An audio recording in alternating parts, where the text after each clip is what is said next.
macam-macam isim yang kedua atau anwaul ismi bagian yang kedua, yaitu isim ditinjau dari segi kejelasannya atau dari umum dan khususnya.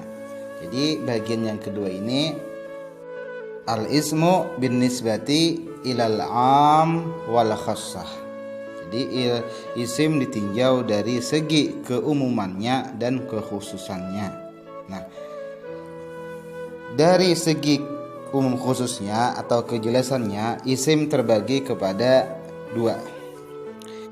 Yang pertama namanya adalah isim nakirah. Yang kedua namanya adalah isim ma'rifah. Yang pertama, isim nakirah. Yang dimaksud dengan isim nakirah adalah ta'rifnya. Kullu ismin sya'i'in fi jinsihi la yakhtassu bihi wahidun duna akhar.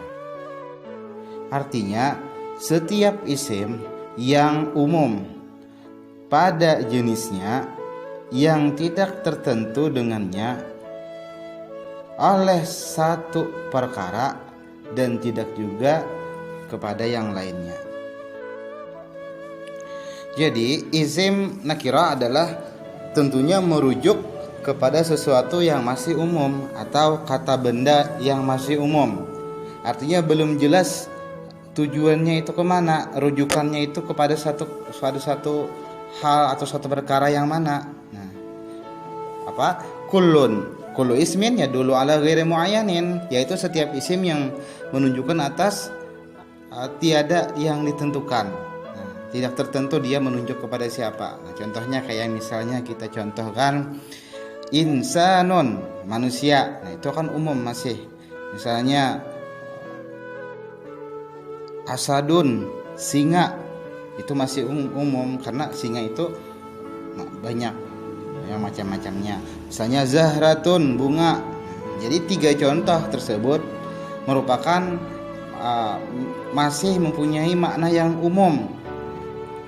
Kata singa masih umum, ya. Kata bunga masih umum. Artinya belum jelas menunjuk kepada singa tertentu, kepada bunga tertentu.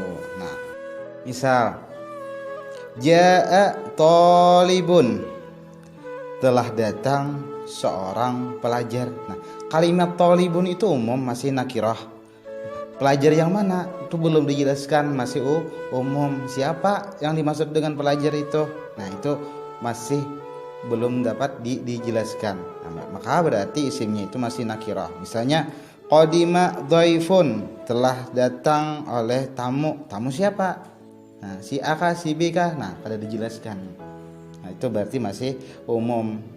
Nah, jadi kalimat nakirah itu bisa juga ta'rifnya adalah kullu ma shalaha dukhulul alifi wal lami alaihi. Kullu ma shalaha dukhulul alifi wal lami alaihi, yaitu setiap kalimat isim yang bisa masuk alif dan lam atasnya. Jadi bisa masuk alif lam di isim itu, maka kalimat isim itu bisa disebut dengan nakirah. Misalnya rajulun, itu nakirah. Ar-rajulu ditambah alif lam bisa menjadi ma'rifah. Kitabun, nah, satu kitab. Al-kitabu, nah jadi ma'rifahnya. Jadi bila bertanwin itu nakirah, bila beralif lam itu ma'rifah. Jadi sekali lagi, ciri-ciri nakirah itu yang pertama isimnya bertanwin. Pakai tanwin isimnya. Otomatis kalaunya sudah bertanwin tidak boleh beralif lam. Nah, jadi yang kedua ciri-cirinya berarti tidak adanya alif dan lam. Ya kan kada boleh digabungkan antara tanwin dan beralif lam. Yang ketiga cirinya isim itu nakirah menunjukkan kata umum. Artinya bukan nama atau sesuatu yang tertentu. Misalnya tadi baitun, rumah banyak, ya kan? Zahratun, bunga yang mana? Banyak, bunga macam-macam bunga. isim nakirah ini terbagi kepada dua. Yang pertama namanya adalah nakirah tammah. Yang kedua namanya adalah nakirah nakisah. Arti nakirah tammah adalah maknanya itu luas dan tidak ada batasannya.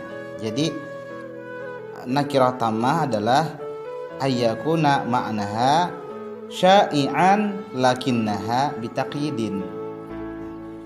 Isim nakirah tammah ini maknanya luas dan tidak ada batasannya. Misalnya jaa rajulun, telah datang oleh seorang laki-laki. Nah, laki-laki itu yang mana dari sekian banyak laki-laki dunia ini? Nah, yang tidak diketahui pasti jumlahnya. Nah, itu masih umum, masih tam, masih sempurna, masih belum dapat diketahui lagi. Itu yang pertama, isim nakirah tammah namanya. Yang kedua namanya adalah nakirah nakisah. Arti nakirah nakisah adalah isim nakirah yang memang maknanya luas, akan tetapi terdapat ada batasannya. Nah, berbeda tadi yang tam tadi, kalau yang tam umum secara meluas tidak ada batasan.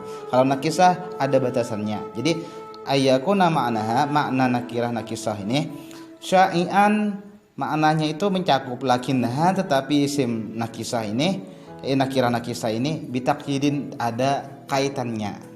Ada batasannya. Misalnya jaa rajulun shalihun. Nah, telah datang oleh seorang laki-laki yang soleh. Berarti itu umum rajulunnya, tetapi ada kaitnya. Datang yang siapa yang datang? Laki-laki siapa? Oh, yang datang itu bukan sembarang laki-laki, tetapi laki-laki yang soleh. Nah, walaupun nakirah juga, walaupun ada batasannya, tetapi tetap dinamakan nakirah. Namanya adalah nakirah nakisah. Nah, jadi pembagiannya ada dua, isim nakirah nakirah. Apa tadi? Nakirah tammah dan nakirah nakisah. Sedangkan menurut jenisnya, isim nakirah ini ada dua jenis. Jadi jenis nakirah ada dua. Yang pertama itu adalah setiap isim yang bisa dimasuki alif dan lam. Jadi yang pertama kulluma sholaha dukhulul alifi wal lami alaihi. Tiap-tiap isim yang patut atau yang bisa masuk alif lam atasnya. Misalnya tadi rajulun menjadi ar-rajulu, ya kah? Imra'atun menjadi al-mar'atu. Nah, saubun menjadi as-saubu. Baitun menjadi al-baitu. Itu contoh-contoh jenis isim yang bisa dimasuki alif lam. Jadi isim yang jenis yang ini bisa menjadi ma'rifah ya dengan menambahkan alif dan lam di depannya, dan tentunya menghilangkan tanwin yang ada di belakangnya. Yang kedua dari jenis isim nakirah adalah isim nakirah yang maknanya itu menyatakan kepemilikan, atau bahasa Arabnya waqa'a kulluma waqa'a mauqi'a ma yasluhu dukhulul alifi wal lami alaihi. Yaitu setiap kalimat isim yang menempati akan tempat sesuatu yang bisa masuk alif lam atasnya.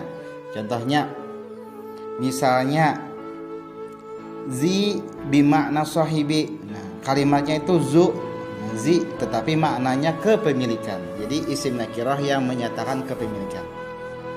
Biasanya isim nakirah jenis ini adalah menjelaskan seseorang itu memiliki suatu benda atau sesuatu perkara yang ada di dirinya. Contoh jenis yang kedua, misalnya jaa zu ilmin, telah datang oleh pemilik ilmu, orang yang memiliki ilmu. Zu ilmin itu nakirah. Nah, karena ada zu bimakna sahibi. Misalnya lagi zu nurain, orang yang memiliki dua cahaya. Zulkarnain, jaa Zulkarnain, telah datang oleh pemilik pikiran, orang yang memiliki pikiran, itu Zulkarnain.